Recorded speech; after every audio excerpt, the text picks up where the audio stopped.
always great to talk to you. It's always to talk to you, Jenny.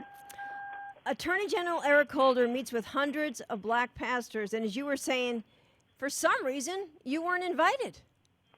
Yeah, I never make those lists. And I'm sure you're very upset about it, aren't you? Yeah, I'm kind of hurt. I have to do a little more digging to see how I can anger a few more people. Yeah, well, you know what? It's good what you're doing because Holder certainly had his bases covered. You know, he was joined by the IRS insisting that they weren't going to tell them how to vote, these pastors how to vote, just who the bad guys are. But I got to ask you, whatever happened to the separation of church and state? That doesn't matter to this administration, does it? We got some problems with that. I mean, that First Amendment is a monster. It just says that Congress should make no law respecting an establishment of religion and prohibiting the free exercise thereof. And somehow, when you throw race in there and you throw the possibility of losing an election, you can just throw stuff out as you want, and that's not right. Mm-hmm. I mean, and we have a president we already know who's, already said that the Constitution gets in his way. And that's from a constitutional professor. That's pretty bad. You know, and I'm sure it's no coincidence that at the meeting, at the same time this was going on, there's a group of African-American ministers and others. They sent a letter to the Speaker of the House, John Boehner, claiming that any attempt to hold the Attorney General in contempt of Congress, they said, is a rush to judgment intended to create a stain on the office of the Attorney General. What do you make out of that? They say it's a stain. I think if Dr. Martin Luther King were alive, he'd be ashamed right now. Mm-hmm. There's so many people who claim to be veterans of civil rights, and they're not even close to following in his footsteps.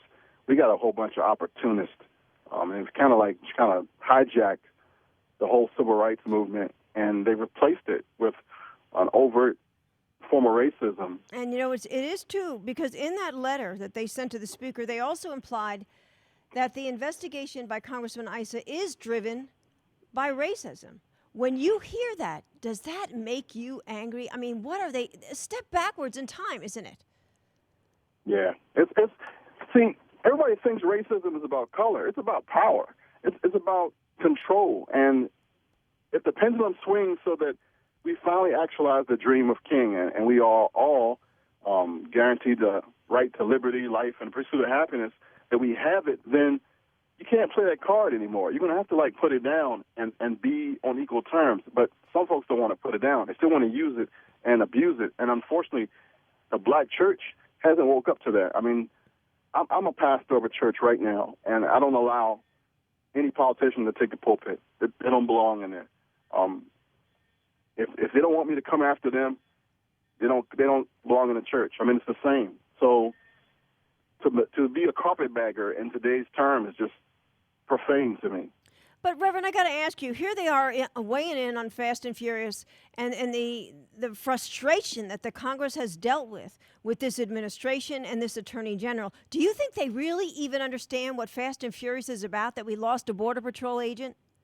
Oh, no. I was actually fishing with a couple of senior citizens just last week, and they were telling me about this movie they saw where the United States is just giving guns away at the borders. I mean, I'm not sure which movie they had seen, but I could tell that there was an undercurrent already gone. I mean, they were so far gone that they believed within all their heart that we were culpable to all that happened to Mexico, that nobody was obeying the federal firearms laws that we know our guys were. I mean, it was ridiculous to listen to these guys. They were all 30 years my senior, so I couldn't really correct them. But just watching them and listening to them talk, I can see the audience that these ministers have, because these same guys are deacons and elders in these churches. Mm-hmm. And they're going to go back to their congregation. Yeah, it's a slam dunk for those. And when they bring up the race card, it really does sound just like Holder. I mean, he said a while back that this was a way, that Fast and Furious was a way to get at the president because of the way I can be identified with him. He says the fact that we're both African American. Is that what this investigation is about in your mind? You're African American. Is that what this is about? No. It's racism. I mean, it's just, I was born and will die an American. And in my 50 years of life, I've been everything. I've been colored, I've been Negro, I've been black, I've been African American. I've been a male all my life, but I am an American. I don't get caught up in that color. And anybody who does now is playing to one side or the other. Mm-hmm.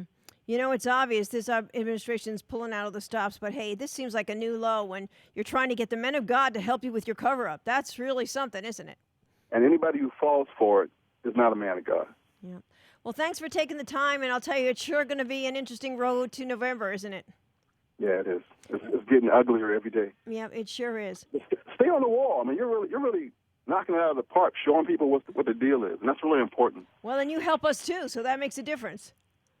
Amen to that. And as you said, it isn't about race, it's about our rights, it's about our Constitution, it's about what America is all about, and it's a shame that this is the route it's taken. Yeah, for real.